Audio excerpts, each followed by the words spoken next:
Rainy Day Rescue, written by Barbara Duvall, illustrated by Dennis Hockerman.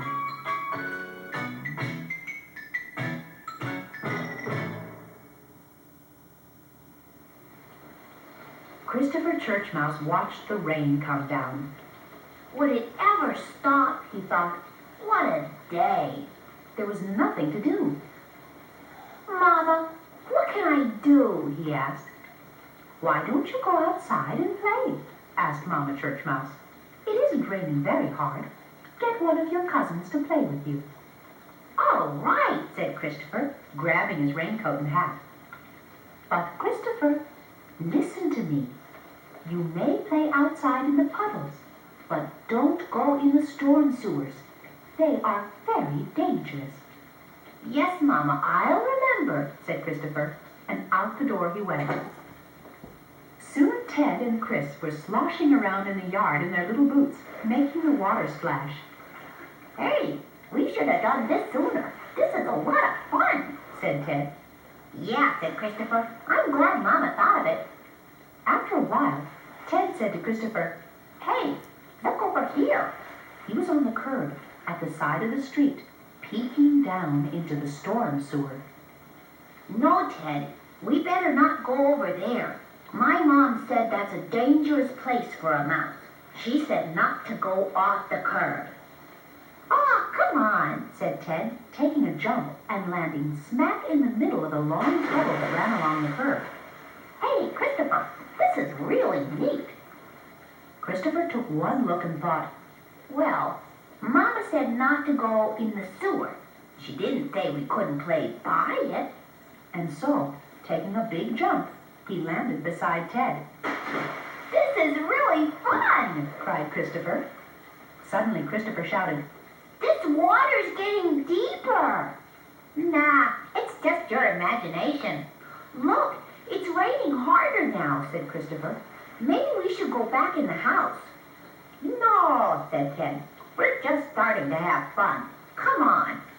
If the little mice could have seen the muddy, rushing water coming toward them, they would have jumped out and headed for home. But they couldn't see it. All of a sudden, they heard a great roar. What's that noise? It sounds like a train, said Christopher.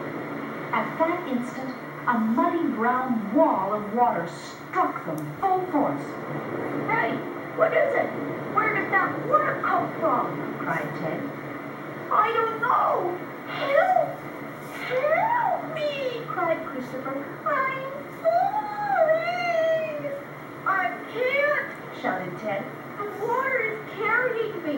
What's happening? The water rushed along, getting deeper and deeper. Christopher had all he could do to hold his head up out of the water. We're going to drown, Ted! Screamed Christopher. See if you can grab something. There's nothing to grab. We're going down the storm sewer, yelled Ted. Oh, no! Squealed Christopher as he was swept over into the blackness. Help! Help, Mama! Papa! But Mama and Papa could not hear. Ted, where are you? I can't see you. I can't see you either. I'm over here, said Ted, trying to keep his head above water. Oh, Christopher, I'm so scared. Don't worry, Ted. Try not to be frightened, said Christopher. All of a sudden, the boys landed upon something very hard. They had dropped onto a little shelf of broken sewer tile. At that moment, they saw a tiny glimmering light moving toward them. Christopher, what's that light? I don't know. Just be quiet. The boys' eyes were round with fear as they saw coming toward them a pack of the biggest rats they had ever seen. They were terribly mean-looking, and one was carrying a lantern. Well, what do we have here? Said the leader. Look at these little mice babies. They ought to be good for some fun, said one of the rats. Who are they? Whispered Ted. Water rats, I think, said Christopher. They live here in the sewer.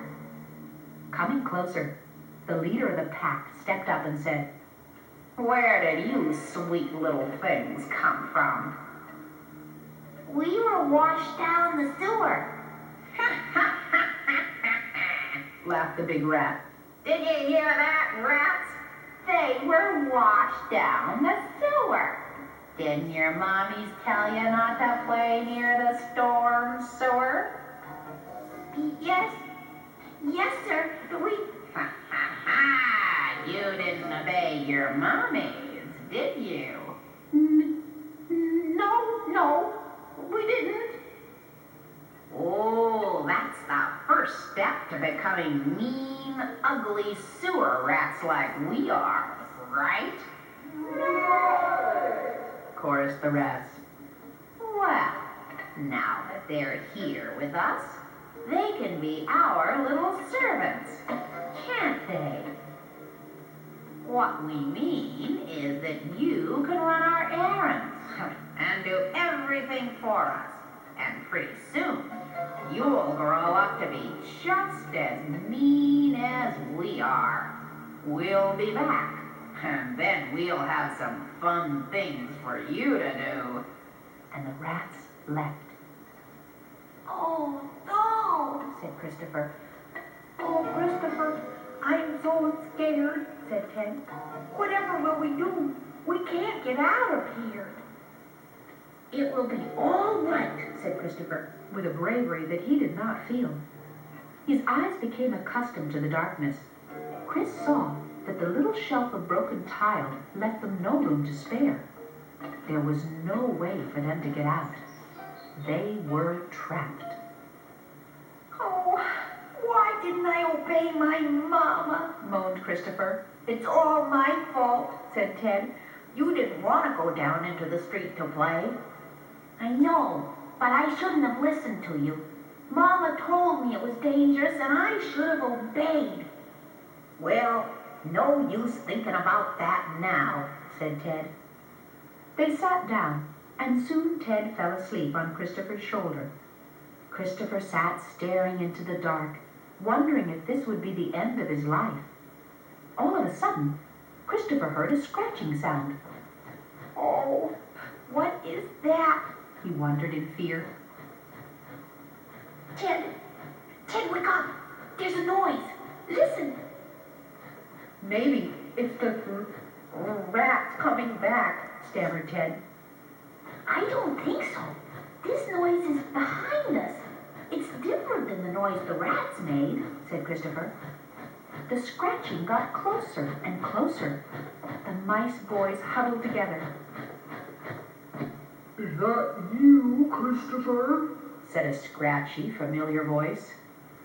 Murky, said Christopher. Is that you, Murky? It's Murky Mole, he squeaked. Where are you, Murky? I can't see you. "Here I am," said Murky as he nosed his way through the soft dirt right to where Chris and Ted were sitting.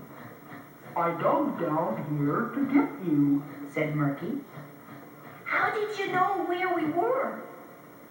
"I watched you boys going down into the street to play, and I thought to myself that you should be down there," said Murky. "and I knew about this little shelf. I thought you might have landed here." Oh, Murky, you were right. Mama told me not to play in the street, but we did, and a wall of water washed us down here, and some awful rats came. "I know," said Murky, "and the rats will be back soon. If we don't get out of here now, you'll be held prisoners. We must go." But Murky, how did you do it? "I'm a mole," said Murky proudly. "I can tunnel under the ground." Christopher looked at his cousin Murky, who was covered with dirt. He remembered that he used to make fun of Murky because he preferred to be underground. Christopher felt ashamed. He knew Murky was being very kind. "I'll get you out," said Murky, "if I made the tunnel big enough. If I didn't, I'll just make it bigger." Oh, Murky, Murky. That is wonderful of you, said both mice. No problem for a mole, Said Murky proudly. let's go. Chris, grab hold of my tail. Then, Ted, you grab hold too. Follow me. All set. Shouted Christopher. It's going to be tough climbing. I know you guys aren't moles. I'll go as slowly as I can. Then began the long climb back up through the earth. The soil got into the eyes and fur of the little mice. They seemed to climb for hours.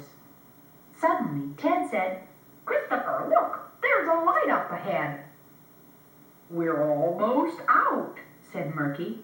Oh, Murky, thank you. You are wonderful, Said Christopher. Think nothing of it. Said the mole, pushing ahead. As they crawled through the hole, squinting at the bright light, Christopher was astonished to see his whole family standing there in the rain. Mama, Papa, how did you know where we were? Asked Christopher. Murky told us, said Mama.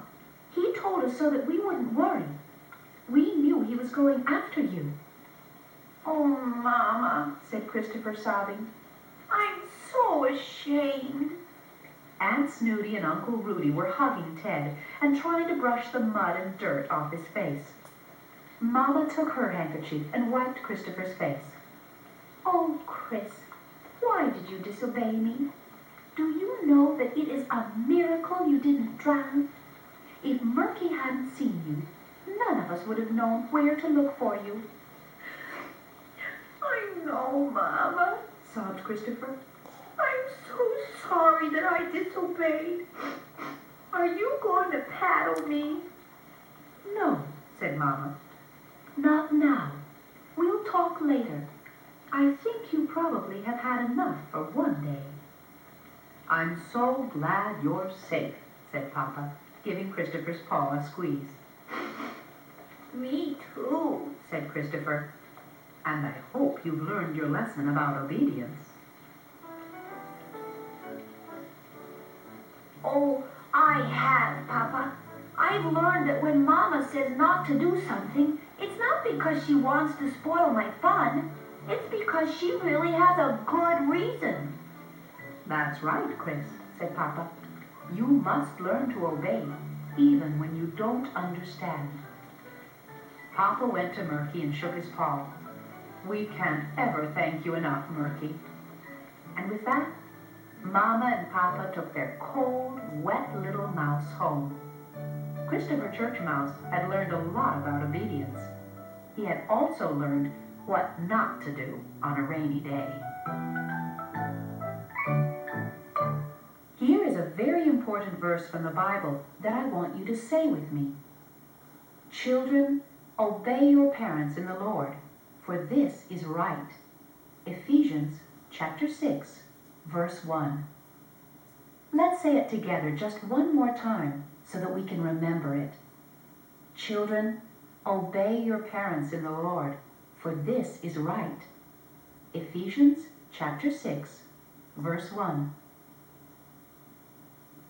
Can you answer these questions about the story? Why were Christopher and Ted so unhappy? What did Mama Church Mouse tell them not to do? What happened to the two mice because they disobeyed? What does God say about obeying your parents?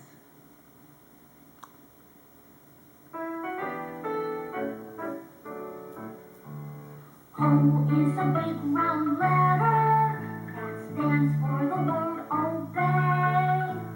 B means I should try better to do all my parents say. E stands for Ephesians 6 chapter and verse 1. Only one more letter and then we will be done.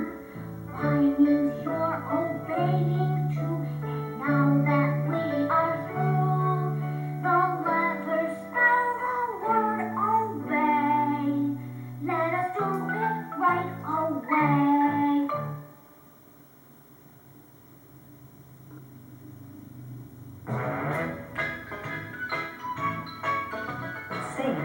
Bell. Written by Barbara Duvall. Illustrated by Dennis Hockerman.